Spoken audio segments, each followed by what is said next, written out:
जनाब अभी तक हमने जो काम किया है वो कुछ इस किस्म का करा है, यानी ये कि by using c s s हम by using c s s हम by using selectors and attributes हम पेज के ऊपर क्या क्या चीज़ें कर सकते हैं वो हमने यहाँ पे करके देखा है। अच्छा, अब सी एस एस के अंदर जनाब, जिस तरह मैंने आपको एच टी एम एल में भी बताया था कि ये जो वेबसाइट है W3 Schools, अगर आप जाएंगे तो यहाँ पर आपको सी एस एस का ऑप्शन भी मिल जाएगा। और ये जो चीज़ें मैंने बताई हैं इससे ज़ाहिर है बहुत सारी चीज़ें यहाँ पर आपको विद एग्जाम्पल मिल जाएंगी और आप उनको यूज़ कर सकते हैं। अच्छा, अब इसमें कुछ चीज़ें जो है ना वो थोड़ी सी एडवांस है, तो मैं डायरेक्ट उन्हीं के ऊपर जंप कर रहा हूँ। जैसे राउंडेड कॉर्नर का मैंने आपको बता दिया कि बॉर्डर रेडियस एट्रीब्यूट से कर सकते हैं। आप बॉर्डर पे इमेजेस दिखा सकते हैं, उसके लिए बॉर्डर इमेज का एट्रीब्यूट इस्तेमाल होता है। वो क्या है कि मिसाल के तौर पे अब देखिए यहाँ पर, अब आपको ये समझ में आना चाहिए कोड क्या लिखा हुआ है। HTML है, बॉडी है, हेड है। हेड में देखें इसने क्या बना रखा है, एक स्टाइल बना हुआ है, उसका नाम है बॉर्डर इमेज, यानी एक आईडी एक्सेस कर रहा है। तो किसको एक्सेस कर रहा है ये इस पैराग्राफ को एक्सेस कर रहा है। ठीक है, अब ये जो पैराग्राफ को इसने एक्सेस किया है तो इसने इसकी बॉर्डर डिफाइन करी, पैडिंग कर दी। पैडिंग से होगा ये कि टेक्स्ट और बॉर्डर के दरमियान स्पेस बढ़ जाएगा। फिर बॉर्डर इमेज के एट्रीब्यूट की मदद से इसमें ये इमेज डिफाइन कर दी राउंड। तो हुआ ये कि ये जो इमेज थी ये बॉर्डर में आ गई। समझ में आ रही बात? ठीक है भाई, क्लियर है? हाँ, उसके लिए जाहिर है फिर इमेज ऐसी होनी चाहिए। अब आप इसमें कोई पिक्चर लगा देंगे किसी एनिमल की तो वो ज़ाहिर है फिर वो बॉर्डर पे नज़र नहीं आएगी सही। वो तो इमेज ऐसी होनी चाहिए कि वो बॉर्डर के हिसाब से हो। अदर फिर जो है ना वो आप इस एट्रीब्यूट को इस्तेमाल कर सकते हैं, और इस इमेज को भी उसी फोल्डर में होना चाहिए जिस फोल्डर में ये पेज है। इसी तरीके से आप बैकग्राउंड इमेजेस रख सकते हैं अपने वेब पेज के ऊपर। जैसे ये इमेज जो है ना वो बैकग्राउंड पे है, सिर्फ बैकग्राउंड टेक्स्ट नहीं है। देखिए यहाँ दो इमेजेस हैं, एक तो फ्लावर की इमेज है और एक पेपर डॉट जिफ है। तो हो क्या रहा है कि ये जो हमारा डिव है एग्जाम्पल 1 के नाम से, इसके अंदर इमेज में दो इमेजेस नज़र आ रही हैं, एक ये वाली फ्लावर वाली और एक पेपर वाली। इसकी जो पोजीशन है वो हमने डिफाइन कर दी, राइट, बॉटम, लेफ्ट, टॉप। ठीक है, तो ये जो हमारी ये फ्लावर वाली है वो इधर नज़र आ रही है। अगर आप इसको लेफ्ट बॉटम कर दें तो फिर ये आपको लेफ्ट साइड पे नज़र आएगी। सही है। नो रिपीट अगर आप करेंगे तो ये रिपीट नहीं होगी, लेकिन अगर आपने रिपीट कर दिया तो ये फिर रिपीट होगी, यानी कि मल्टीपल टाइम्स नज़र आएगी पेज के ऊपर। पेपर है ना वो भी रिपीट हो रही है। अगर आप पेपर को भी नो रिपीट कर दें तो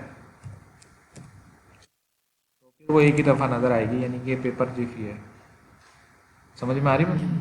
ठीक है, तो इस तरीके से आप मल्टीपल इमेजेस बैकग्राउंड पे दिखा सकते हैं। इससे एक से 3 4 5 इमेजेस भी इस तरह बैकग्राउंड पे आ सकते हैं। ये कलर वगैरह कम्बिनेशन डिफरेंट होते हैं आपके पास, वो आप इस्तेमाल कर सकते हैं। तो वो भी यहाँ पर आपको डिफरेंट किस्म के नज़र आ सकते हैं। कलर के कीवर्ड्स हैं वो आप यूज़ कर सकते हैं। अच्छा, फिर है ग्रेडियंट्स। अच्छा, ग्रेडियंट्स हमारे पास ये हैं कि मल्टीपल कलर कम्बिनेशन होते हैं। ये 3 तरह के होते हैं हमारे पास, लीनियर, रेडियल एंड कॉनिक। तो लीनियर ग्रेडियंट क्या है कि मिसाल के तौर पे आप बैकग्राउंड इमेज का एट्रीब्यूट यूज़ करके एक लीनियर ग्रेडियंट इस्तेमाल कर लें। जैसे मिसाल के तौर पे मैं करूँ ये कि ये जो हमारा कोड था इसमें मैं जाऊँ और यहाँ पर ये जो डीवी टॉप है यहाँ पे मैंने बैकग्राउंड कलर हाईलाइट दिया हुआ है। ठीक है, मैं क्या करूँ कि बैकग्राउंड कलर देने के बजाय इस लाइन को तो मैं कर देता हूँ कमेंट, और यहाँ पर मैं लिख देता हूँ बैकग्राउंड इमेज, और फिर मैं दे देता हूँ लीनियर ग्रेडियंट, और इसको मैं कह देता हूँ हाईलाइट,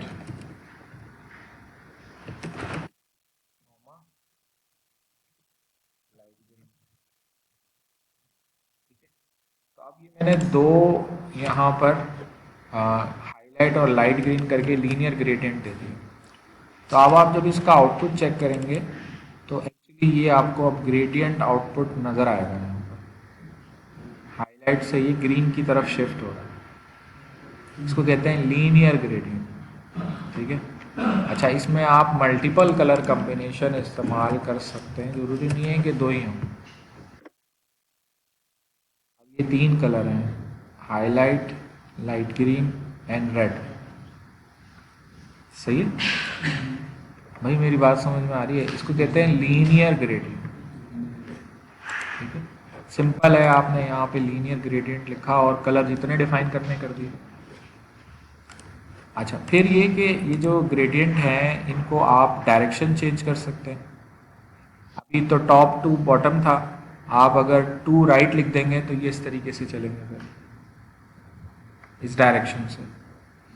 डायगोनल डायरेक्शन भी हो सकती है, एंगल्स बता सकते हैं आप कि इतने एंगल के हिसाब से करना है। मल्टीपल कलर भी इस्तेमाल कर सकते हैं, और जितने कलर आप इस्तेमाल करेंगे वो सारे के सारे अप्लाई होंगे। ठीक है, बैकग्राउंड पे ट्रांसपेरेंसी यूज़ कर सकते हैं, जो वो ऊपर हम देख रहे थे वो आप इस्तेमाल कर सकते हैं, और रिपीट भी कर सकते हैं। अगर आप जैसे आप यहाँ पे देखें ये क्या कर रहा है कि यहाँ पे 10% 20% का भी कॉम्बिनेशन है, यानी अब ये तीन है ना, तो आप ये कर सकते हैं कि हाईलाइट जो है ना वो जनाब 10% हो, और लाइट ग्रीन जो है ना वो 30%, और रिमेनिंग जो है ना वो रेड हो। तो अब क्या होगा कि आउटपुट जो आपको नज़र आएगा वो कुछ इस किस्म का नज़र आएगा, 10%, 30% एंड रिमेनिंग रेड। सही है? ठीक। अच्छा, इसी तरीके से आप इसको रिपीट कर सकते हैं, तो वो मल्टीपल टाइम्स रिपीट होगा। अच्छा, दूसरा होता है रेडियल ग्रेडियंट। रेडियल ग्रेडियंट ये होता है कि ये सेंटर से स्टार्ट होता है। ठीक है, सर्किल की तरह।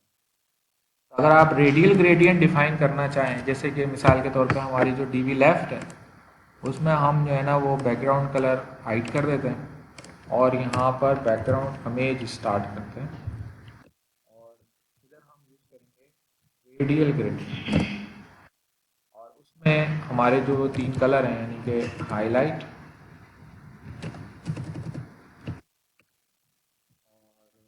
लाइट ग्रीन और रेड, हमने रेडियल ग्रेडियंट डिफाइन कर दिया है।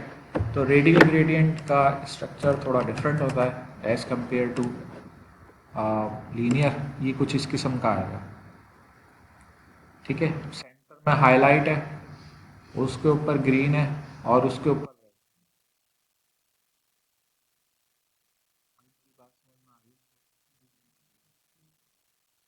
ठीक है, कहलाता है रेडियल ग्रेडियंट।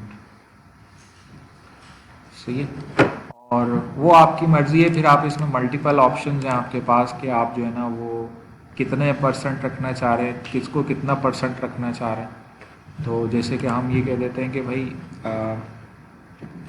हाईलाइट जो है ना वो 50% है, और लाइट ग्रीन जो है वो 30% है, और रेड जो है ना वो रिमेनिंग यानी कि 20% है। तो उसके हिसाब से ये इस तरह दिखा देगा। ठीक है, आप इसको 10% कर दें और लाइट ग्रीन को 30% कर दें, तो अब रेड का कॉम्बिनेशन थोड़ा ज़्यादा हो जाएगा।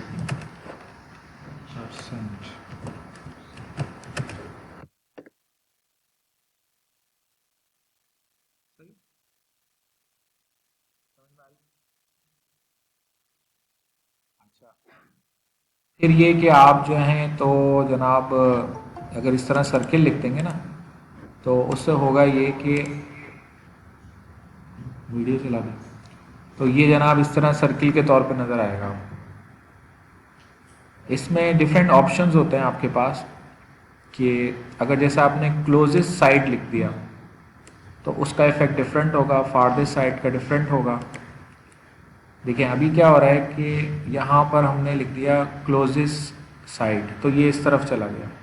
ठीक है, अगर फारदेस्ट साइड लिखेंगे तो ये इस तरह हो जाएगा, क्लोजेस्ट कॉर्नर करेंगे तो इस तरह हो जाएगा। मतलब डिफरेंट ऑप्शंस हैं, और उसके हिसाब से आउटपुट पे इफेक्ट आएगा। तो ये आप अप्लाई करके देख सकते हैं।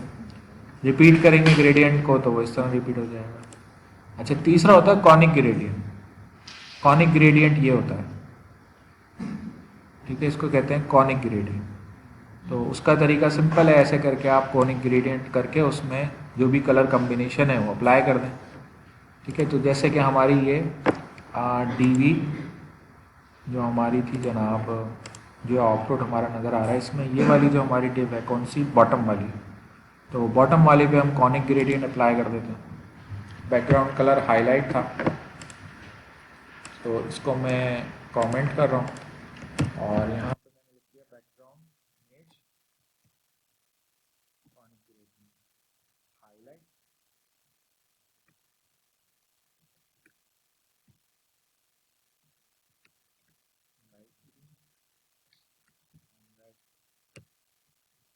तो ये आपको कॉनिक ग्रेडियंट नज़र आएगा। हाई,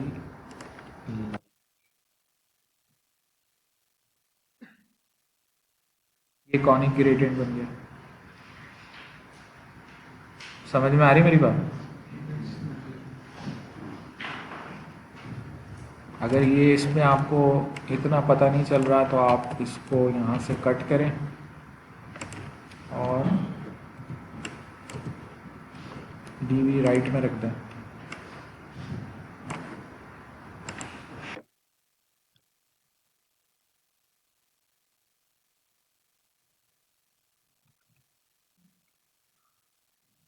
तो ये कॉनिक ग्रेडियंट इस पर अप्लाई हो गया।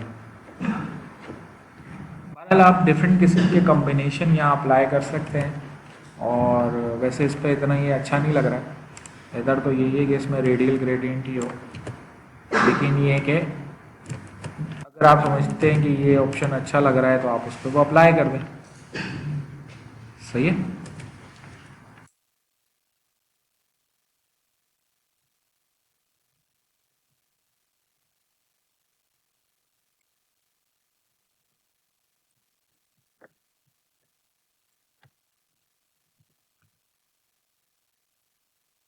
भाई तुम लोग को समझ में आ रहा है, ये मैं खुद ही इंजॉय कर रहा हूँ? अच्छा, तो ये डिफरेंट किस्म के ग्रेडियंट हमने यहाँ पर अप्लाई कर दिए। और जितने ज़्यादा आप इसमें कलर डिफाइन करेंगे ना उतना ये ज़्यादा वो होता है। यानी अगर यहाँ पे मैंने 3 दे दिए तो आप यहाँ पे एक येलो भी दे दें और हाईलाइट रेड येलो ब्राउन भी दे दें और चेक करते हैं। तो अब ये मल्टीपल कलर्स का कम्बिनेशन यहाँ पर आपको नज़र आ रहा है।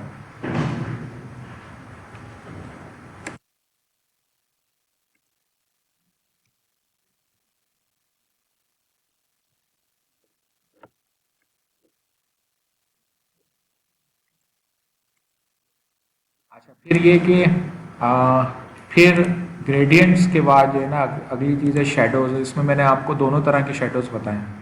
एक तो टेक्स्ट शेडो होता है और एक बॉक्स शेडो होता है। ये दोनों एट्रीब्यूट अभी हमने एक्सपेरिमेंट करके देखे थे कि किस तरीके से काम करते हैं। टेक्स्ट इफेक्ट डिफरेंट होते हैं कि अब ये थोड़ा सा टेक्निकल चीज़ें हैं कि नॉर्मली यही होता है कि बाजू का टेक्स्ट हमारा डिफ से आगे निकल रहा होता है। तो उसके लिए अगर आप टेक्स्ट ओवरफ्लो वाला ऑप्शन इस्तेमाल करें, देखें अब एग्जांपल में देखते हैं कि ये मैंने ये वाला ना टेक्स्ट ये एट्रीब्यूट यहाँ से डिलीट कर दिया, तो ये इस तरीके से नज़र आ रहा है। अच्छा, अब हो क्या रहा है कि अगर आप गौर करें ना कि ये जो टेस्ट 2 वाली एलिमेंट है इसमें टेक्स्ट काफ़ी ज़्यादा है। This is some long text that will not fit in the box. तो बॉक्स की क्योंकि विड्थ कम है तो आप सिंपली क्या करें कि ये वाला एट्रीब्यूट अप्लाई कर दें। जब आप ये वाला एट्रीब्यूट अप्लाई करेंगे तो होगा क्या, होगा ये कि यहाँ इस तरह डॉट डॉट लिखा हुआ नज़र आ जाएगा, तो उससे यूज़र ये समझेगा कि भाई आगे टेक्स्ट कंटिन्यू। तो होता है क्या कि बाजू का तो रेजोल्यूशन कम ज़्यादा होती है ना, तो उसमें बाजू का चीज़ कम हो जाती है, तो कम रेजोल्यूशन पर डॉट डॉट नज़र आ रहे होंगे, फुल रेजोल्यूशन करेगा वो ब्राउज़र का साइज़ बढ़ाएगा तो वो चीज़ नज़र आ जाएगी। इसी तरीके से ये भी अगर टेक्स्ट ऐसा हो जिसमें स्पेस ही नहीं है, अब ये वर्ड कुछ ऐसा इंटर हो गया है जिसमें स्पेस नहीं है, तो उस वजह से वो डिव से बाहर चले जाएगा। तो उसके लिए फिर आप ये अगर ब्रेक वर्ड वाला ऑप्शन इस्तेमाल करें, यानी यहाँ पे देखें कि ये लफ्ज़ जो है ना वो लंबा चौड़ा लफ्ज़ है, अगर मैं यहाँ पे ये एट्रीब्यूट हटा दूँ, एक्चुअली ये फिर ये इस तरह आउटपुट आ रहा होता है। जैसे आपने यूज़र से कमेंट ले रहे हैं, अब वो कमेंट देते हुए उसने बगैर स्पेसिस के लिख दिया सब कुछ, अब वो ब्राउज़र उसको एक ही वर्ड कंसिडर करेगा, उसको ब्रेक कहाँ से करेगा, स्पेस तो है ही नहीं।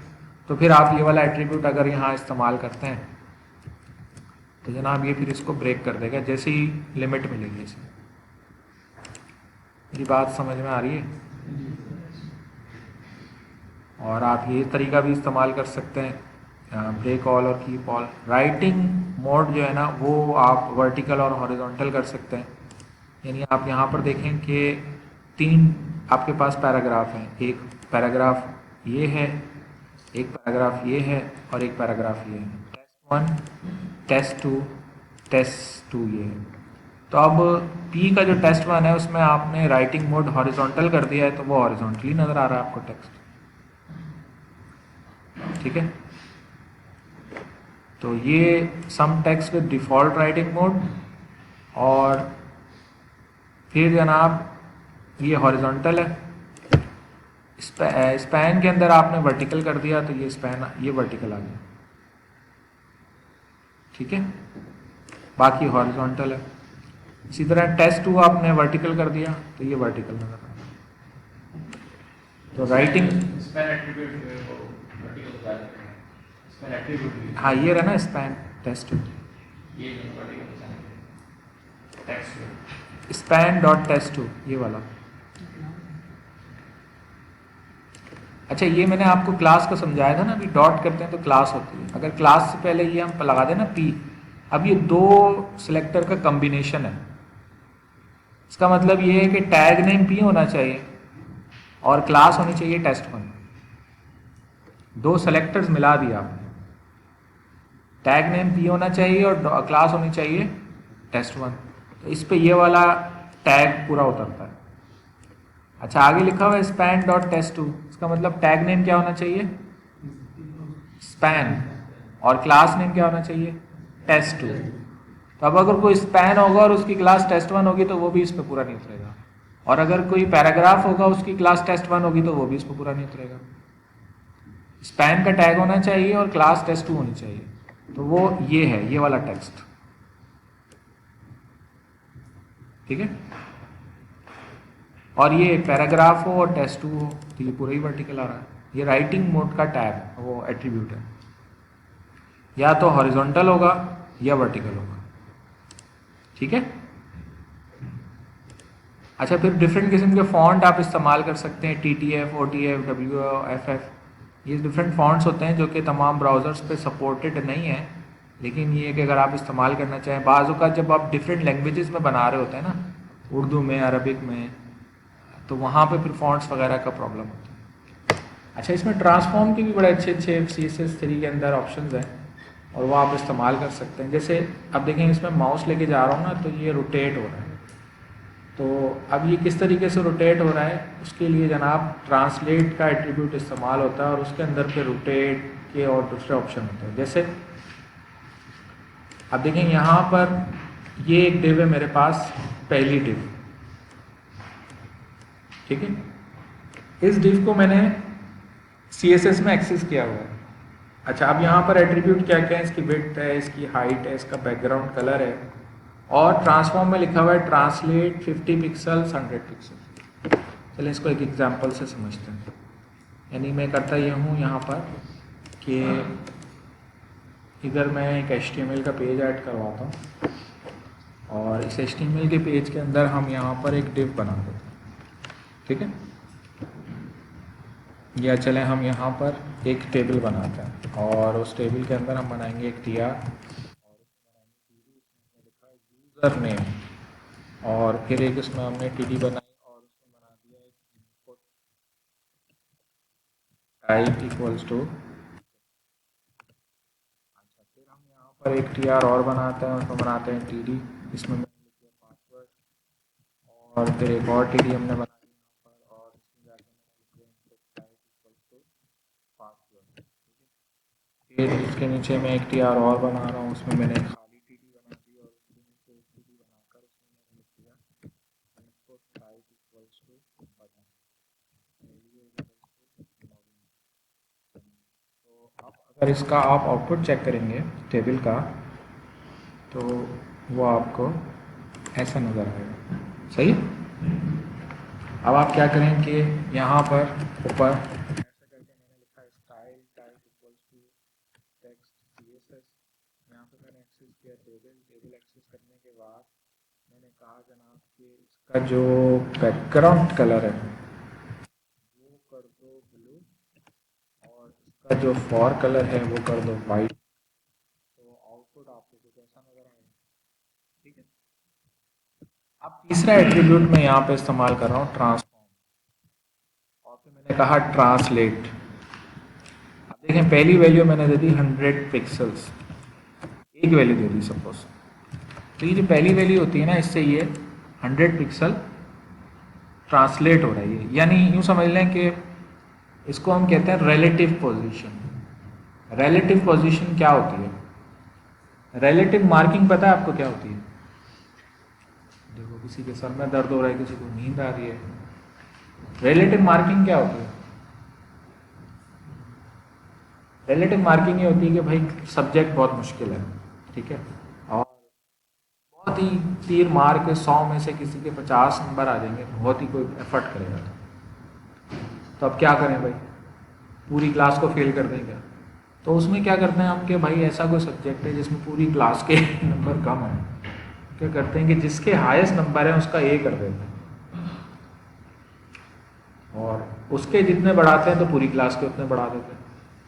मिसाल के तौर पे हाईएस्ट नंबर है 70, तो ए के लिए चाहिए तो 88, अब हमने उसके 18 नंबर बढ़ा दिए तो पूरी क्लास के 18 बढ़ा दिए, तो किसी के अगर 0 होंगे तो उसके 18 हो जाएंगे, किसी के 50 हैं तो 68 हो जाएंगे। अब हाईएस्ट नंबर 10 हो अगर तो उसके हम बढ़ा देंगे 78, हाईएस्ट नंबर ही 8 हो तो उसके हम बढ़ा देंगे 80, तो उसके 80 बढ़ाएंगे तो पूरी क्लास के 80 बढ़ा देंगे, तो जिसके 0 होंगे उसके कितने आ जाएंगे 80, जिसके 1 होंगे 1 नंबर होंगे उसके आ कितने जाएंगे 81। ठीक है। अब 81 उसके आ तो गए, लेकिन औकात कितनी है उसकी 1 की है। ठीक है, समझ में आ रही मेरी बात? तो समझाना मैं ये चाह रहा हूं कि ये आपको नजर तो यहाँ आ रहा है, लेकिन ये है कहाँ? पोजीशन, इसको कहते हैं रिलेटिव पोजीशन। सही है। तो अगर जैसे मैं यहाँ पर और बढ़ा दूँ, इसको 500 कर दूँ, ये और आगे बढ़ जाएगा। अच्छा, दूसरा जो पैरामीटर है वो फिर टॉप से नीचे आएगा, और जैसे मैं यहाँ 300 दे देता हूँ तो ये आपको यहाँ नज़र आएगा। बात समझ में आ रही?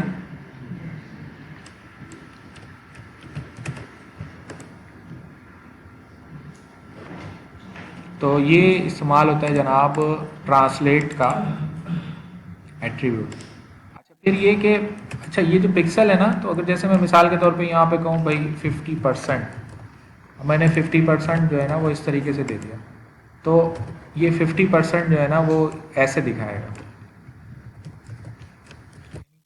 इसका कोई जो है ना वो डिफरेंट हिसाब किताब है परसेंट पॉइंट ऑफ व्यू से। आप 100% कर दें, 100% जो इसकी टोटल विड्थ है ना उतना चेंज होगा ये, मतलब इसकी जो टोटल, इसका मतलब यहाँ अब टेबल की विड्थ है कितनी, तकरीबन 100 है तकरीबन, तो इसका 100 का मतलब है 100। बात समझ में आ रही है? ठीक है। तो जैसे आप 200% देंगे तो ये मजीद जो है ना वो और आगे चला जाएगा। तो परसेंटेज में देने में ये होता है कि वो ज़रा डिफरेंट ब्राउज़र के ऊपर ज़रा ऑलमोस्ट सेम हो जाता है, वरना पिक्सल्स में होता है कि रेजोल्यूशन के हिसाब से ही आगे पीछे हो जाता है। ठीक है, समझ में आ रही बात? अच्छा, आप चाहें तो पिक्सल्स में दे दें, आप चाहें तो परसेंटेज में दे दें, ये आपके ऊपर है। तो ये कहलाता है ट्रांसलेट। अच्छा, ट्रांसलेट के साथ साथ एक होता है हमारे पास रोटेट का मेथड होता है। रोटेट क्या होता है कि जब आप इसको इस्तेमाल करते हैं तो ऑब्जेक्ट रोटेट हो जाता है, मतलब जैसे देखिए मैं यहाँ पे करता ये हूँ कि यहाँ पे लिखता हूँ ट्रांसलेट करने के साथ साथ मैंने लिखा ट्रांसफॉर्म और यहाँ पे लिख दिया रोटेट। अब रोटेट मैं कर देता हूँ समझे 90 डिग्री पे। 90 डिग्री मैंने इसको रोटेट कर दिया। जब आप इसको 90 डिग्री पे रोटेट करेंगे तो ये ऐसे नज़र आएगा आपको। अच्छा जब रोटेट करते हैं ना तो ये वाली चीज़ जो है ना वो हो जाएगी, ठीक है। तो हम सिंपल 90 डिग्री पे अगर इसको रोटेट करेंगे तो ये ऐसा नज़र आएगा। तो आप या तो ये करें कि इस टेबल के ऊपर जो है ना वो एक डिव बना दें और उस डिव की जो है ना वो स्टाइल में जाके हाइट डिफाइन ताकि टेबल आपका जो है ना वो थोड़ा नीचे आ जाए। अब ये 90 डिग्री पे रोटेट हुआ होगा टेबल, सही है। आप चाहें तो इसको 90 पे ना करें, 20 डिग्री पे कर दें, तो फिर ये इस तरीके से नजर आएगा।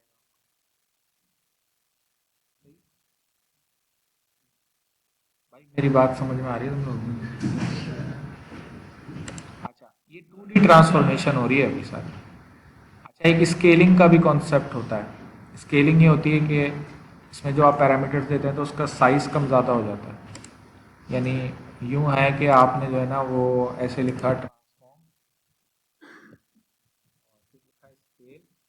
अब आपने लिखा 2,2, इसका मतलब इसकी विड्थ भी 2 टाइम्स बढ़ा दो और हाइट भी 2 टाइम्स बढ़ा दो, ठीक है। ये स्केलिंग कहलाती है। ये ज़ाहिर है ये नल एंड वाइड हो जाएगा क्योंकि ट्रांसफॉर्म या तो ट्रांसलेट होगा या रोटेट होगा या स्केल होगा।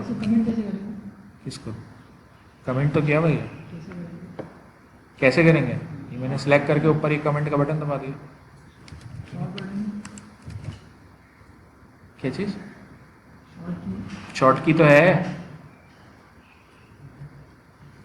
इसको कमेंट का होगा इसमें। एक मिनट,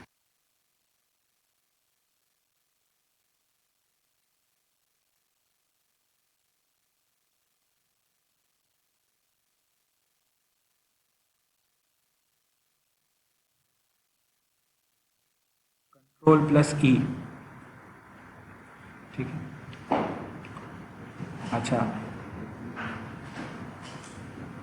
ये हमने इसको ट्रांसलेट। अच्छा यहाँ पे क्या करते हैं कि ये जो डिव है इसको हम जो है ना वो हमारे लिए स्केलिंग हो जाएगी इसकी। तो आप देख रहे हैं कि ये अच्छा मैं करूँ ये कि स्केलिंग इसकी इस तरह करूँ कि विड्थ ना बढ़ाऊँ, सिर्फ हाइट बढ़ा दूँ।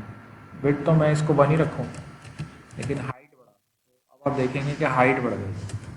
अब इसको 4 कर दें आप तो इसकी हाइट 4 टाइम्स हो जाएगी। विड्थ और हाइट का वो भी कर सकते हैं, वो भी कर सकते हैं, ठीक है। वो आप टेबल के अंदर जाकर विड्थ और हाइट इस्तेमाल कर लें। लेकिन ये स्केलिंग हो रही है तो स्केलिंग में ना सिर्फ ये विड्थ और हाइट नहीं बढ़ रहा है बल्कि जो कुछ अंदर मौजूद है सब कुछ स्केल हो रहा है। ये एक्चुअली होता ही कि जैसे आप किसी इमेज के ऊपर माउस लेके जाते हैं ना तो वो बड़ी नज़र आती है आपको, तो वो वाला काम हो रहा है, ठीक है। जूम इन जूम आउट हो रहा है, ठीक है।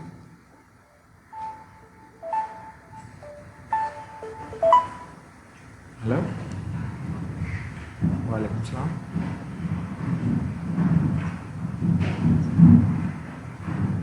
तो अंदर चले जाएं, खालिद बैठा होगा उससे ले लें। अंदर की तरफ बैठा होगा। नहीं नहीं दूसरी तरफ।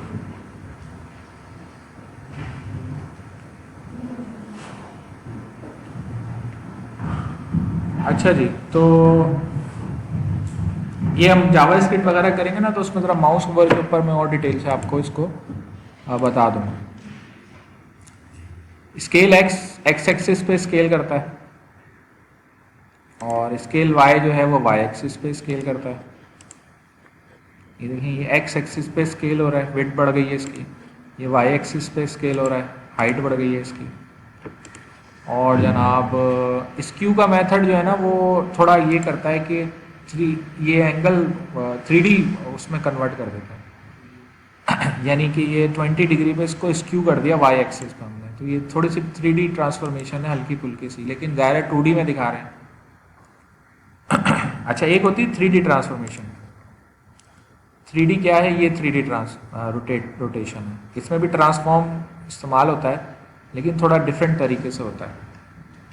जैसे आप ये करें कि ये मेरे पास एक डिव है, मैंने कहा रोटेट एक्स 150 डिग्री, तो ये रोटेट एक्स हो गया, मिरर इफेक्ट है,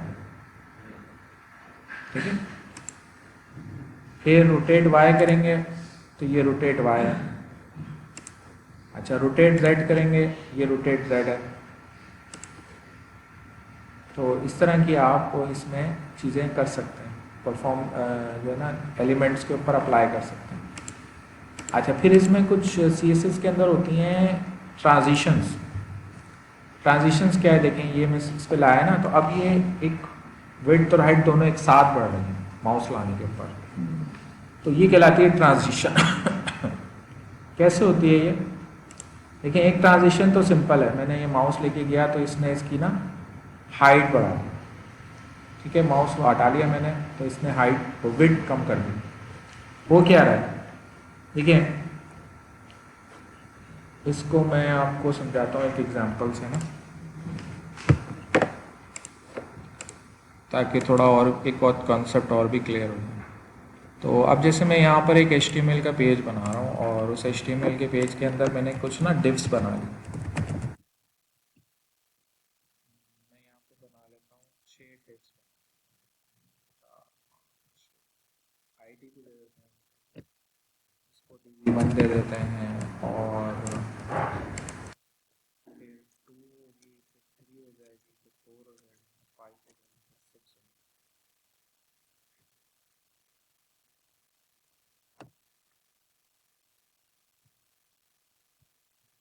अब ये 5 डिव्स हैं, हमारे 6 डिव्स हैं सर। तो आउटपुट ज़ाहिर है आपको क्या नज़र आएगा? खाली नज़र आएगा।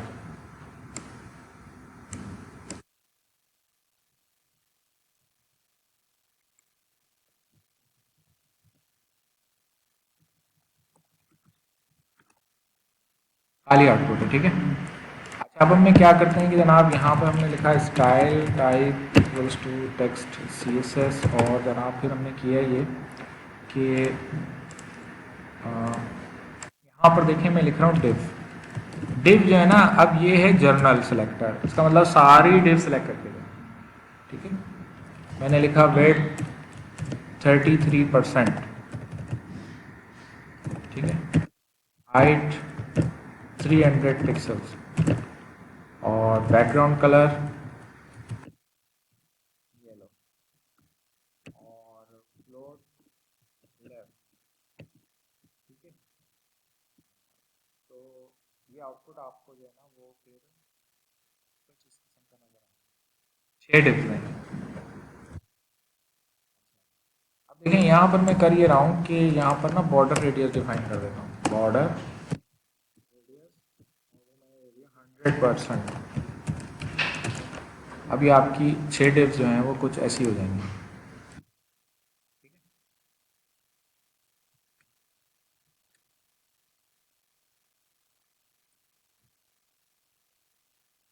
6 डिव्स हैं, अब वो फ्लोट है ना, तो फ्लोट की वजह से क्या हो रहा है कि वो 33, 33, 33, 99 एक लाइन में आ गया। ये जर्नल एट्रीब्यूट हैं जो हम चाह रहे थे हर डिव पे अप्लाई हो, तो वो हमने सिंपल डिव में लिख दिया। स्पेसिफिक टू डिव अगर मैं कुछ करना चाह रहा हूँ, जैसे मैंने कहा एक मैंने बना दी फर्स्ट रॉ की क्लास, एक मैंने बना दी सेकंड रॉ की क्लास। अच्छा, फर्स्ट रॉ की क्लास के अंदर मैं कहता हूँ जनाब के बैकग्राउंड कलर, और सेकंड रॉ की क्लास के अंदर मैं कहता हूँ बैकग्राउंड कलर रेड। अच्छा, ये किस पे अप्लाई होंगे? ये उन पे अप्लाई होंगे जिनमें क्लास का एट्रीब्यूट लिखा होगा। तो पहली 3 में मैं फर्स्ट रॉ अप्लाई कर देता हूँ,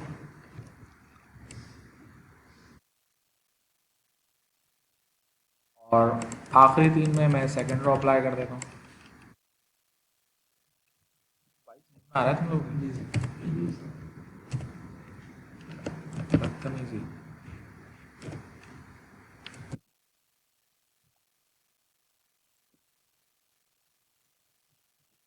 क्या होगा जनाब कि फर्स्ट रो में ग्रीन हो गया, सेकंड रो में रेड हो गया, क्लास अप्लाई हो रही है। अच्छा, इसके बाद अगर मैं हैश लिखता हूँ तो ये और मैं स्पेशलाइजेशन पे आ रहा हूँ, मैंने लिखा DV1, ठीक है।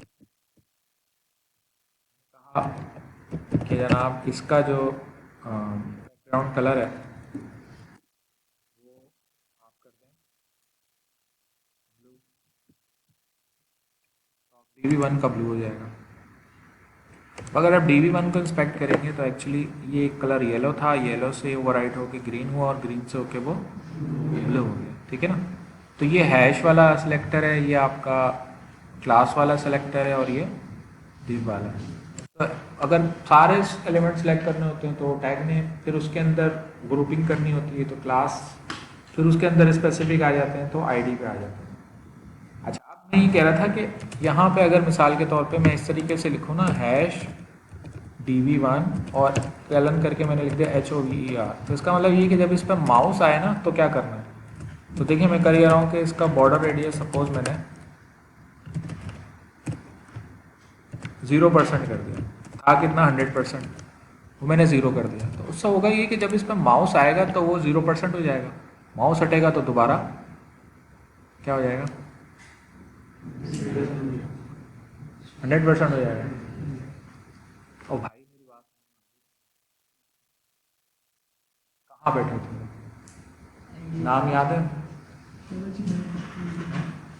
अपना नाम याद है, सोच लें, मतलब आपसे, आप अपने आप से पूछ लें। लेकिन जो पागल होता है ना उसको पता नहीं होता कि वो पागल है। जब आदमी कुछ भूल जाता है तो उसको पता नहीं होता कि वो कुछ भूल गया। जब आदमी टुन होता है ना तो उसको पता नहीं होता कि मैं टुन हूं। मेरी बात समझ में आ रही है? जब आदमी के अंदर एनर्जी खत्म हो जाती है तो उसको पता नहीं होता कि एनर्जी खत्म हो गई है। जब आदमी डेड हो जाता है ना, मर जाता है, तो उसको पता नहीं होता कि मैं मर गया। हो सकता है आप जिंदा हैं, क्लास में समझ में आ रहा है। अब फाइनल बात, जब आपकी समझ में नहीं आ रहा होता ना तो आपको लग ये रहा होता है कि मुझे समझ में आ रहा है। जरूरी नहीं है कि अगर आपको लगे कि आपको समझ में आ रहा है तो वाकई आपकी समझ में आ रहा है। चलो, तो ये बेसिकली हम ये काम कर रहे थे। तो अब देखें, इसमें मैंने ये चीज़ आपको बता दी। अच्छा, अब वापस आते हैं इधर। अब आपको ये बात समझ में आएगी कि जब इसके ऊपर माउस आए तो ये क्या चाह रहे हैं कि विड्थ जो 100 थी वो क्या हो जाए, 300 हो जाए। लेकिन ये जो हो रहा है ना तो वो क्या हो रहा है, फौरन हो जाता है। नहीं, ये जब इस पर माउस जाता है ना तो इसकी ये बॉर्डर रेडियस 0 कर देता है। आप देर से आए ना, बॉर्डर रेडियस से कॉर्नर कर्व हो रहा है, तो 100% कर्व हो रहे हैं, तो जैसे 0% हो जाता है तो कर्व खत्म हो जाता है, लेकिन फौरन हो जाता है। अब मैं अगर ये करूं कि ये वाला जो एट्रीब्यूट है ना, कौन सा वाला, ट्रांजिशन वाला, ये अगर मैं अप्लाई करूं यहां पर,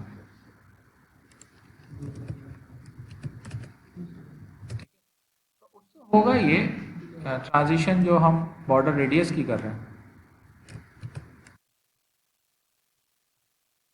तो उससे होगा ये कि ये जो काम है ये फिर 2 सेकंड में होगा।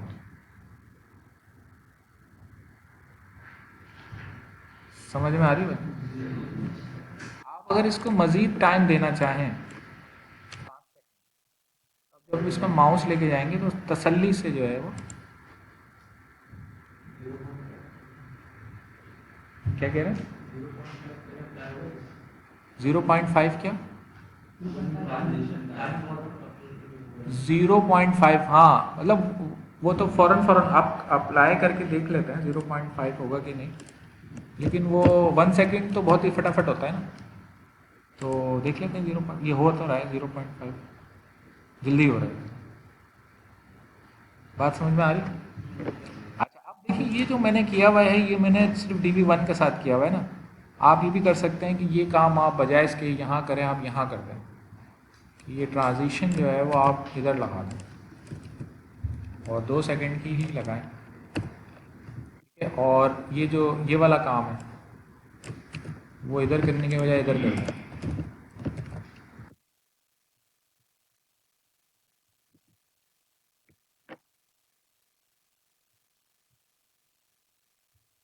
क्या होगा, अब ये काम सारी डिस्क पे होगा, तो नतीजे में जो आउटपुट नज़र आएगा आपको,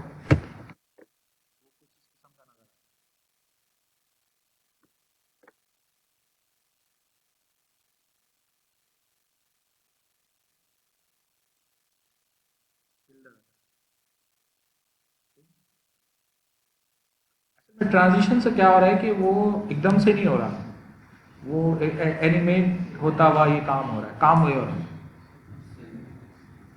समझ में आ रही बात? तो आप एक नहीं मल्टीपल प्रॉपर्टीज चेंज कर सकते हैं। यानी आप ये करें कि यहाँ पर आप सिर्फ, जैसे इन्होंने तो विड्थ चेंज करी है ना, तो हम यहाँ पे बॉर्डर रेडियस तो चेंज कर ही रहे हैं।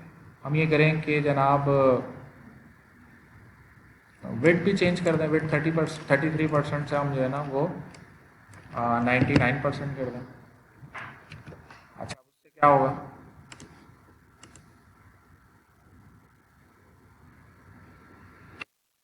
बहुत कुछ ही हो रहा है, अजीब सा हो रहा है, लेकिन एक्चुअली वो विड्थ चेंज हो रही है उसमें।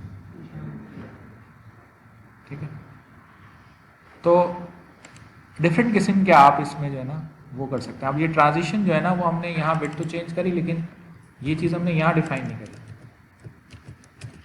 ठीक है, तो वो हमें यहाँ पर बाकायदा डिफाइन करनी चाहिए थी कि बॉर्डर रेडियस 2 सेकंड में करने हैं और विड्थ भी 2 सेकंड में करने हैं। तो जनाब वो अब ये बाकायदा उसको जो है ना वो चेंज करता हुआ दिखाएगा आपको।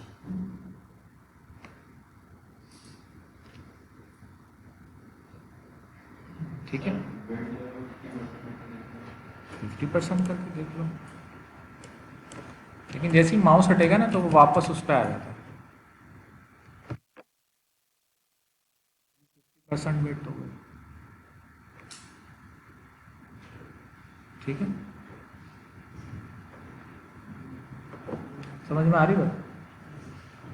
तो आप इस तरीके से इस्तेमाल कर सकते हैं ट्रांजिशन प्रॉपर्टी को। अब इसके अंदर भी ना बहुत सारी और वो है कि आप जो है ना मिसाल के तौर पर देखें, ये कहलाती है लीनियर ट्रांजिशन, ये कहलाती है ईज, ये कहलाती है ईज इन, ये कहलाती है ईज आउट, और ये होती है ईज इन ईज आउट। ठीक है, तो वैसे तो आपको सेम लग रही हैं, लेकिन थोड़ा सा डिफरेंस है इनके अंदर ना, तो वो आप इस्तेमाल कर सकते हैं।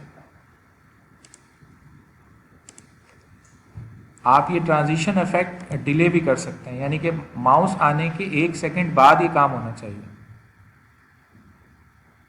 ठीक है, अच्छा, ट्रांजिशन और ट्रांसफॉर्म दोनों एक साथ भी कर सकते हैं, यानी ट्रांजिशन भी हो और ट्रांसफॉर्म भी हो, तो अब वो विड्थ और हाइट भी चेंज होगी और वो रोटेट भी होगा। समझ में आ रही बात? ठीक है, यानी हम ये करें यहाँ पर कि अपने कोड के अंदर जो ये जो एच ओ वी आ रहे हैं यहाँ पे हमने क्या क्या चेंज किया, हमने जो है ना बॉर्डर रेडियस चेंज करी और विड्थ चेंज करी, तो हम यहाँ पर जो है ना वो रोटेट भी कर दें इसे, ट्रांसफॉर्म रोटेट, और रोटेट कौन से एंगल पे करें, 180 डिग्री,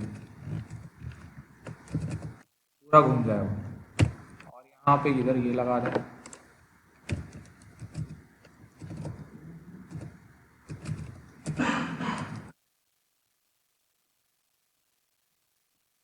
अब ये तीनों काम एक साथ होंगे।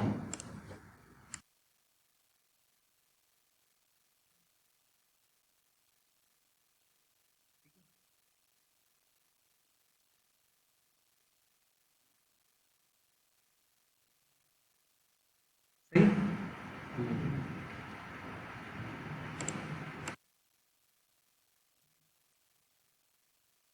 मजीद आप इसके अंदर जो है ना वो चीज़ें अप्लाई कर सकते हैं और बहुत सारी चीज़ें और कर सकते हैं। एक कॉन्सेप्ट होता है एनिमेशन का, अब ये एनिमेशन चल रही है, इसमें एक चीज़ नहीं है, मल्टीपल एट्रीब्यूट अप्लाई कर रहे हैं।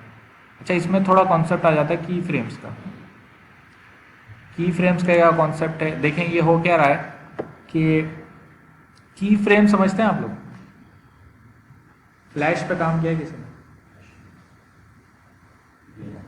अच्छा, की फ्रेम्स का कॉन्सेप्ट क्या होता है, चले पुराने ज़माने में जो कार्टून मूवीज बनती थी ना, वो कैसे बनती थी? वो ये ऐसा होता था, पिक्चर्स होती थी। अब एक पिक्चर में आपने हाथ यूँ किया हुआ है, दूसरे में यूँ किया हुआ है, तीसरे में यूँ किया हुआ है, वो तीनों एक साथ पिक्चर चलती थी, तो हाथ ऐसा लगता था ऊपर से नीचे आ रहा है। बात समझ में आ रही?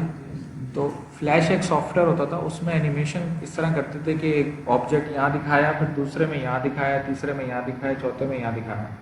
अगर उसको चलाते थे ना, तो वो ऑब्जेक्ट इस तरह मूव करता हुआ नजर आता था, तो वो फ्रेम्स कहलाते हैं। तो वो कॉन्सेप्ट है यहाँ पर कि आपने किया ये कि आपने बैकग्राउंड कलर को रेड से कहाँ पे लेके जाना है, येलो। ठीक है, कि काम करना है 4 सेकंड में। तो आप जब जैसे ही देखें, अब होगा क्या कि जब आप इस कोड को रन करेंगे, देखें ये रेड से कहाँ गया, और 4 सेकंड में हुआ ये। अच्छा, अब इसको थोड़ा सा और इन्होंने ये किया कि अब ये रेड से ग्रीन पे जा रहा है, लेकिन पहले रेड से येलो पे जाएगा, फिर ब्लू पे जाएगा, फिर ग्रीन पे जाएगा, 4 सेकंड। अच्छा, मजीद इसके अंदर ये कर दिया कि अब देखें 2-3 चीज़ें गौर से देखिएगा। ये रेड से रेड पे जा रहा है वापस, लेकिन पहली दफ़ा जब ये पहले फ्रेम में होता है ना, तो लेफ्ट 0 होता है, टॉप 0 होता है। लेफ्ट का मतलब है इधर का डिस्टेंस, टॉप का मतलब है इधर का डिस्टेंस। फिर जब येलो होता है ना, तो लेफ्ट 200 हो जाता है, तो ये इधर चला जाएगा, थोड़ा सा आगे चला जाएगा इस डायरेक्शन में। फिर जब ब्लू होगा ना, तो लेफ्ट 200 ही रहेगा, टॉप 200 हो जाएगा, तो ये नीचे आ जाएगा। फिर ये लेफ्ट 0 हो जाएगा, तो ये वापस आ जाएगा, टॉप 200 ही रहेगा, फिर दोनों 0 होंगे तो वापस यहाँ आ जाएगा। तो आप देखेंगे ये इस तरह घूम रहा है। बात समझ में आ रही है? ठीक है। अच्छा, फिर ये कि आप इसमें डिले भी डाल सकते हैं, और इसको आप आइट्रेशन काउंट भी दे सकते हैं। अब ये 3 दफ़ा चलेगा।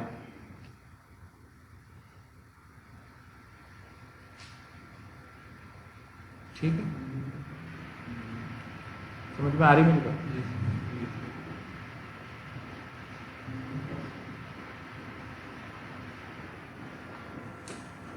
हाँ भाई,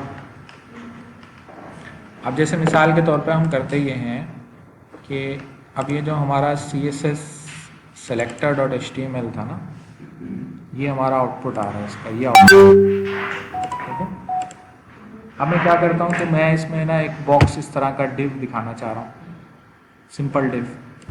तो हम करते ये हैं कि एक डिव यहाँ बना लेते हैं ऊपर एक, ऐसे हमने एक डिव बना दी, इसको आईडी दे देते हैं DB बॉक्स। DB बॉक्स को हम एक्सेस करेंगे अपने CSS।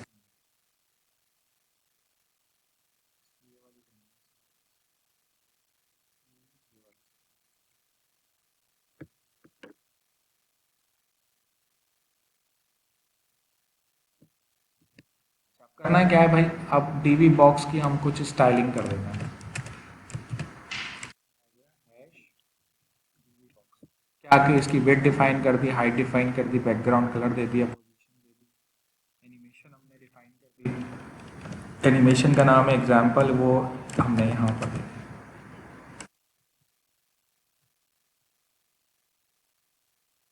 आप जरा पेज को चेक करते हैं अपने,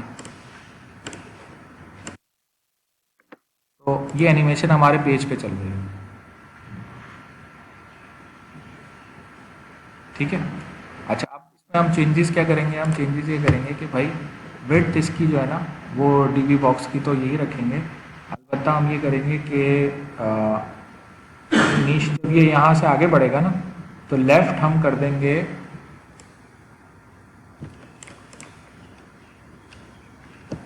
तकरीबन 600 पिक्सल्स।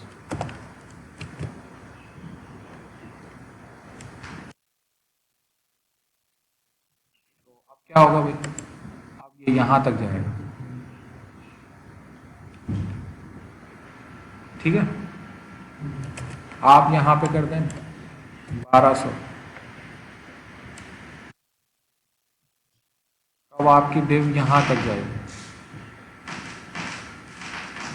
सही है। अच्छा, अब ये 1200 करा हुआ है तो इसको भी थोड़ा सा बढ़ा दें, इसको आप कर दें 600।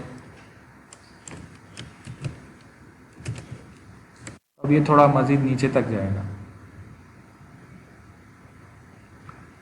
सही, समझ में आ रही बात? तो आप इस तरीके से अपने पेज के ऊपर, अब इसने ये 3 दफ़ा चलाई है एनिमेशन ना, आप यहाँ पे अगर इनफाइनाइट लिख दें तो अब ये चलती ही रहेगी।